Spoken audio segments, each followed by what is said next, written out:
Preparation पूरा chapter नहीं करना, आपको एनालिसिस से ही कैसे आप अपने मार्क्स बढ़ा सकते हो अगले 1-2 हफ्ते में, आपको आज इस वीडियो में वो मालूम पड़ेगा। बात नॉर्मल हो तब आप कमबैक के बारे में सोचोगे। आप कमबैक के बारे में कैसे सोचोगे? नेक्स्ट जो भी आपका टेस्ट होगा उसकी पूरी प्रिपरेशन चालू करोगे। तो जैसे आप इंपॉर्टेंट डेटा लिखोगे ना, फ्रीक्वेंसी है, टाइम है, वेलोसिटी है, ये तीनों डेटा देख के आपके दिमाग में फॉर्मुला जाएगा कि ओ इसमें तो ये फॉर्मुला लगने वाला है। आपको चैप्टर गेस करना, टॉपिक गेस करना, डाउट करना कि क्या इसमें यही, आपको ब्लेम करने लगते हैं कि मेरा इस चैप्टर से ये रॉन्ग है तो मैं पूरा चैप्टर करूंगा। अरे भाई कोई जेई लेवल की आपकी एमसीक्यू नहीं आती, नीट के एमसीक्यू बहुत आसान होते हैं। रिएजेंट अगर आपने गेस कर लिया, आपका प्रोडक्ट टाइम पास कर रहे हो और आपको एक्चुअली में मेमोराइज करने का मन नहीं कर रहा ऑर्गेनिक इसलिए। So hi guys, welcome back to the channel. तो फाइनली ये वीडियो मैंने बनाया कि जब आपकी सिर्फ 4 महीने से भी कम बाकी और अभी इसमें बहुत बच्चों के अंदर ये वर्ड डिसअपॉइंटमेंट जो मैंने बड़ा यहाँ पे लिखा है वो होगा, बिकॉज ऑफ बहुत ज्यादा फ्रस्ट्रेट हो रही है कि आपके साथ देखो। अब तो देखो मैंने जैसे कहा कि 4.5 महीने से कम बाकी है, तो या तो अभी भी आप 200-400 मार्क्स पे एकदम स्टक हो चुके होगे, या तो आपका सेम स्कोर मान लो 450 या 500 या 550 पे स्टक हो चुके हो। और हर इंसान का जो स्कोर आ रहा है उससे तो ऑफकोर्स उसको बहुत आगे जाना है।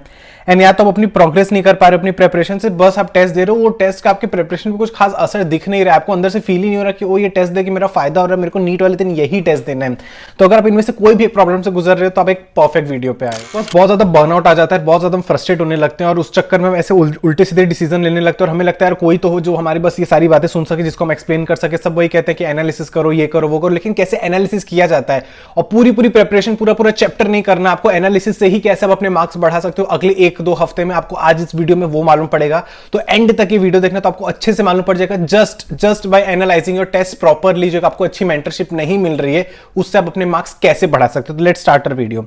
तो मैंने जैसा कहा कि नो सिलेक्शन, 100% गारंटी अगर आपको सिलेक्शन नहीं मिलेगी अगर आप ढंग से एनालिसिस नहीं कर रहे हो। आप पूरी प्रिपरेशन कर लो, शॉर्ट नोट बना लो, माइंड मैप्स बना लो, टेस्ट दे भी लो, लेकिन उस टेस्ट का एनालिसिस, उस टेस्ट से सीख क्या रहे हो आप?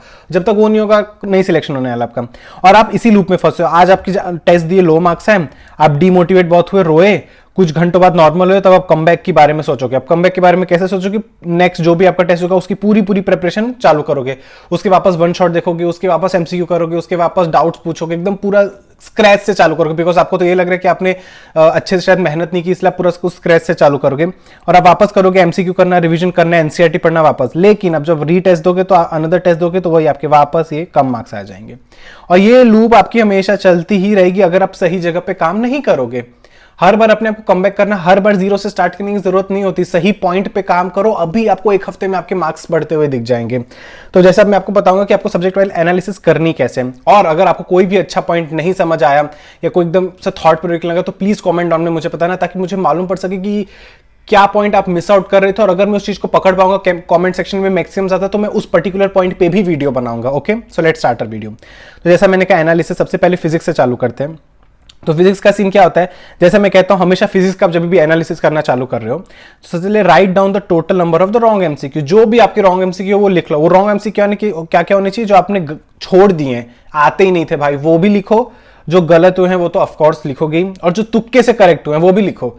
ये नहीं कि अपने दिल को दिलासा देने के लिए ये तो मेरा करेक्ट था, नहीं। अगर 10 तुक्के और 10 के 10 करेक्ट तो प्लीज तुक्कों को भी लिखो। 1-2 तुक्के भी गए तो भी लिखो, वो आपके गलत ही होते थे, आपका लक साथ था तो हो गया। नीट वाले दिन ऐसे एमसीक्यू आप गलत भी करके आ सकते थे। ओके, तो ये तीनों को आप पहले तो कैटेगराइज कर लो कि हाँ, मतलब क्वेश्चन पेपर में आधे लोग तो एनालिसिस करते हैं और आधे लोग नोटबुक बनाते हैं। मैं नोटबुक भी बनाता था, लेकिन एंड तक क्वेश्चन पेपर में करने लगा। तो क्वेश्चन पेपर में एल लिख लो, डब्ल्यू लिख लो या टी लिख लो, मतलब लेफ्ट रॉन्ग या तुक्का, ताकि आपको मालूम पड़ जाए कि ओके। और पेपर के ऊपर लिख लो कि एल मेरे 10 थे, रॉन्ग मेरे 5 थे और तुक्के मेरे 6 थे, और बाकी जो बचे तो करेक्ट ही हैं आपके सारे। ठीक है, अब आपने उसको कैटेगराइज कर लिया बाय राइटिंग द रीजन।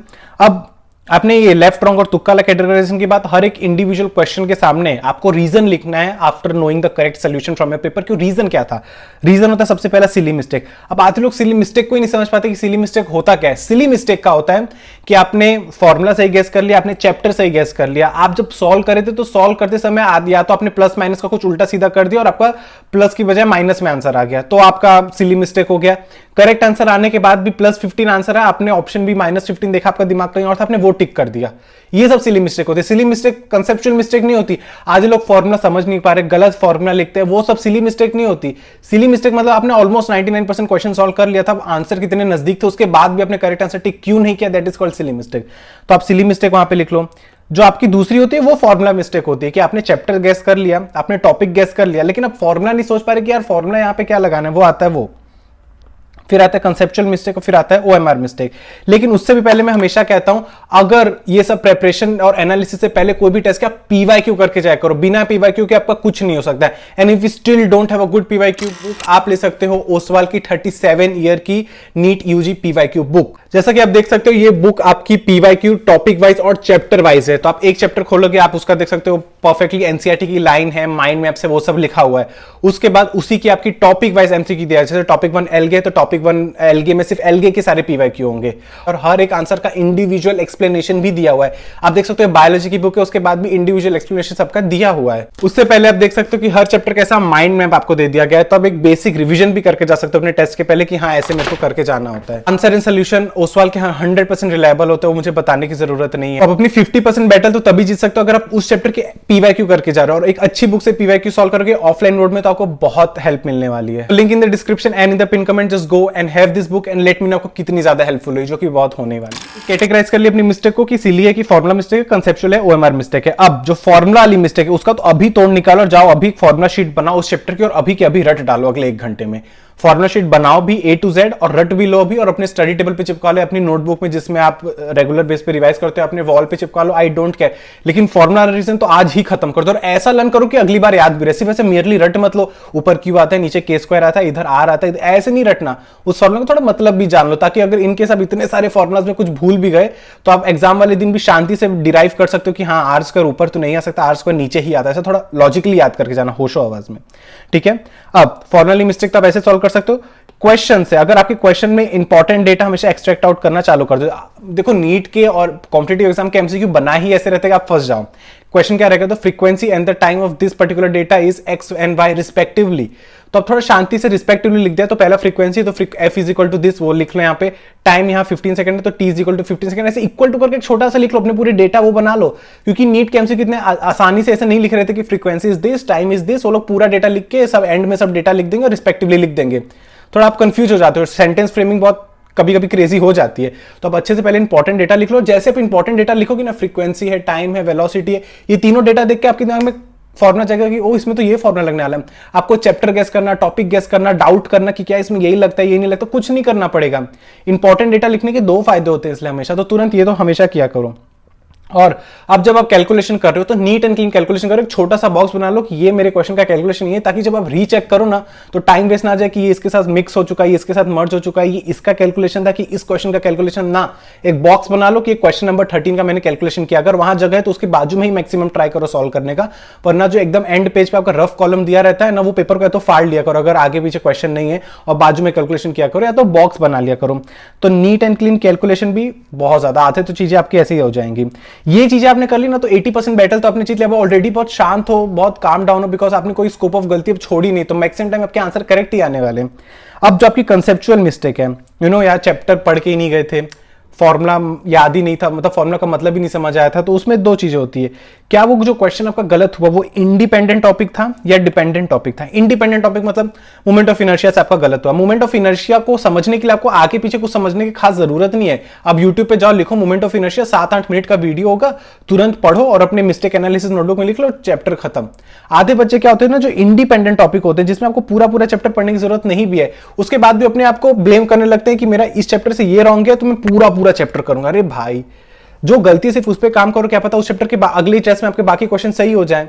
तो जो इंडिपेंडेंट टॉपिक है उसको इंडिपेंडेंट कोई कंसीडर करो। यूट्यूब पे जाओ, छोटा सा वीडियो देखो और कंप्लीट कर दो उसे, या वन शॉट में आप टाइमलाइन देखो कि इस इतने मिनट पे मोमेंट ऑफ इनर्शिया है, तुरंत ये खोलो, सीखो और आगे बढ़ो।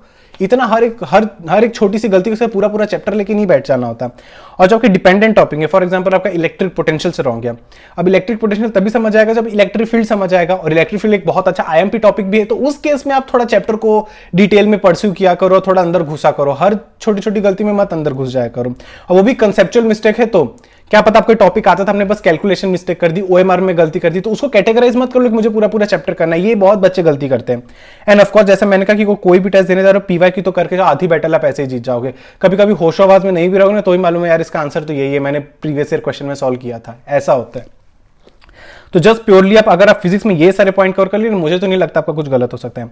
सेम केमिस्ट्री में भी 3 पार्ट होते हैं। तो फिजिकल केमिस्ट्री जो होता है पूरा सेम फिजिक्स जैसा, कि डेटा को अच्छे से एक्सट्रैक्ट करो, कंसेप्चुअल है तो बस उस टॉपिक पे हिट करो और कैलकुलेशन ढंग से करो, डन।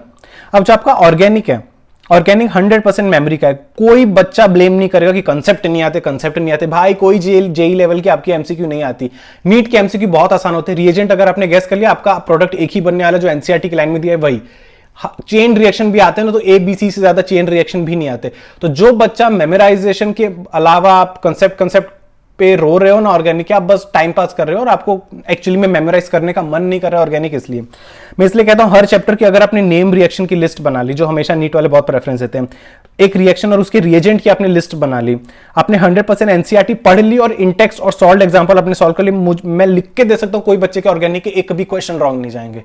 फिर अगर रॉन्ग जाने तो वही मिस्टेक जो मैंने आपको किया, तो आप सिली मिस्टेक कर रहे हो, आप तो ओवर एक्साइटेड हो गए या तो ओवर नर्वस हो चुके हो आप। ये सब रीजन हो सकते हैं। एंड मुझे नहीं लगता अगर किसी बच्चे की प्रिपरेशन बहुत अच्छी रहेगी, या मतलब नॉट 100%, तो कभी हमारी प्रिपरेशन नहीं हो सकती, लेकिन 60-70% की प्रिपरेशन पे भी आप अगर एकदम काम डाउन रहो, मेडिटेट, मतलब नॉट मेडिटेशन करो हर दिन, मैं वो नहीं कह रहा, लेकिन दिमाग से आप काम डाउन रहो ना, तो मुझे नहीं लगता ओवर एक्साइटेड है, ओवर नर्वसनेस की सभी गलती हो सकती है। This is a sign of a weak mindset I would say. जो बच्चा तो ओवर डर जाते हैं, तो ओवर एक्साइट हो जाते हैं कि 800-720 ला के रहूंगा। नहीं भाई, चिल रहो, जमीन पे रखो पैर, जमीन के नीचे अंडरग्राउंड भी मत चले जाओ, जमीन के ऊपर आसमान में भी मत उड़ो। तो organic is purely based on the memory. Concept ज्यादा मत रो। और मैं तो कह रहा हूं, आज भी कहता हूं कि एक बार अपने रिएजेंट याद कर ली ना, तो रिएजेंट से CrO2 Cl2 जहां आ जाएगा, आपको मालूम है ये इटार्ड रिएक्शन है, ये अल्डिहाइड वाले चैप्टर का, इसका एक ही प्रोडक्ट बन सकता है बस, और कुछ नहीं करना आपको। इतना चीजों को ओवर कॉम्प्लिकेट मत बनाओ, चीजें बहुत आसान है, उनको सिंपल तरीके से देखो, सिंपल तरीके से सॉल्व करो। डिफरेंट कलर की आप पेन यूज करो, हमेशा मैं कहता हूं जब अपने पेपर में एनालिसिस कर रहे हो तो वहां पे उसका सोल्यूशन भी लिख लो, और या तो अपने नोट्स में भी ऐड कर लो। रेड कलर की पेन से देखो ये मेरा रॉन्ग हुआ था, तो जब नोट्स भी कभी कभी रिवाइज कर रहे हो सोचो मैंने इस टॉपिक से एक बार क्वेश्चन गलत किया था, वो अलग एक हिट हुआ रहेगा आपके ईगो पे कि शिट, ये सब भी मैं गलत कर सकता हूं। फिर आ जाओ इनऑर्गेनिक पे। इनऑर्गेनिक सेम एकदम बायोलॉजी जैसी है, तो मैं आगे बायोलॉजी के लिए बताऊंगा तो सुन लेना। फिर भी मैं कुछ चीजें बता देना चाहता हूं कि आपका 70% अंडरस्टैंडिंग होता है, 30% कंसेप्ट होता है हमेशा इनऑर्गेनिक, जैसा आपका बायोलॉजी होता है। लोग जो कहते हैं मेमोराइज, ऐसे नहीं ब्लाइंडली मेमोराइज किया जाता, समझ के मेमोराइज किया जाता है। एंड हमेशा मैं कहता हूं आखिरी के कुछ महीनों में तो शॉर्ट नोट्स और माइंड मैप्स पे ही रिलाई करो। इनऑर्गेनिक के हर एक लाइन पढ़ना सबसे बड़ा कोई इडियट बच्चा ही हो सकता है, बिकॉज केमिस्ट्री ऑलरेडी 1/3 है, पूरे इनऑर्गेनिक ऑलरेडी पूरे केमिस्ट्री का 1/3 है। उसमें भी अगर आप इतनी बड़ी एनसीईआरटी का हर एक लाइन पढ़ रहे हो ना, आपसे बड़ा बेवकूफ कोई नहीं, लिटरली कह रहा हूं।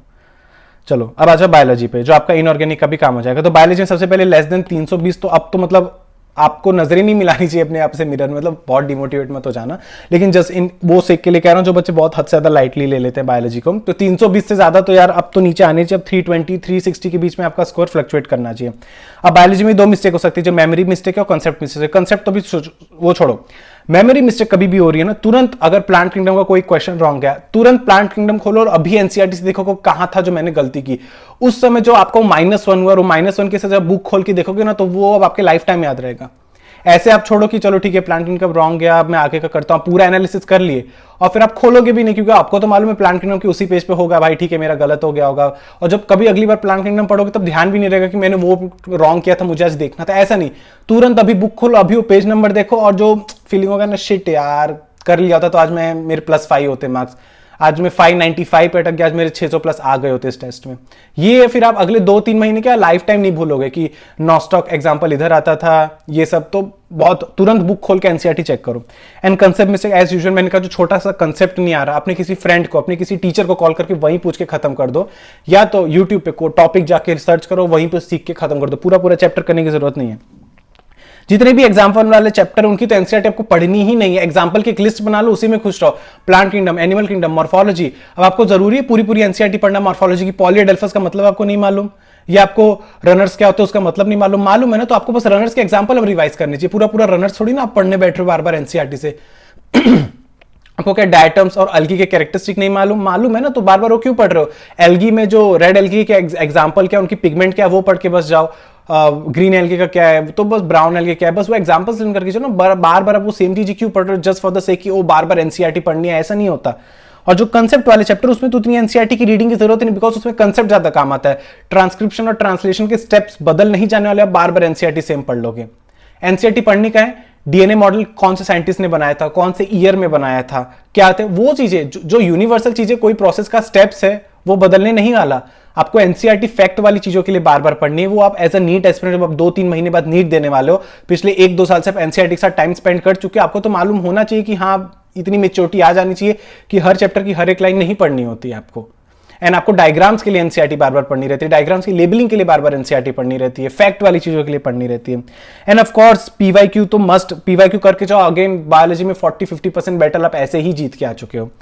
3 से 4 बार एनसीईआरटी से ज्यादा पढ़ने की जरूरत नहीं है, मतलब मिनिमम 3-4 बार पढ़ो। मैं 15-20 बार क्यों पढ़ा था, मेरे पास बहुत अब हैबिचुएट हो गया था और मेरे पास बहुत टाइम था, मेरी प्रिपरेशन अच्छी हो गई थी 1-2 महीने पहले, तो मैं बस बार बार पढ़े जा रहा था। अदरवाइज मिनिमम 3-4 बार से ज्यादा जरूरत नहीं है। फिर एमसीक्यू सॉल्व करो, एमसीक्यू से ही आपको पूरी एनसीईआरटी याद हो जाएगी अगर आप अच्छी एनसीईआरटी बेस्ड एमसीक्यू सॉल्व कर रहे हो। एंड ऑफकोर्स अपने पुराने पेपर्स, कोई भी नया टेस्ट देने चाहो ना तो आधे घंटे का टाइम निकालो, अपने पुराने 2-3 टेस्ट के तो एनालिसिस देख के जाओ कि क्या, क्योंकि गलती अगली बार आप ना करो उसके लिए आपको पुरानी गलती याद होना भी बहुत ज्यादा जरूरी है कि हाँ यार ये इडियट जैसी मिस्टेक में करके चला गया था, अगली बार नहीं करनी।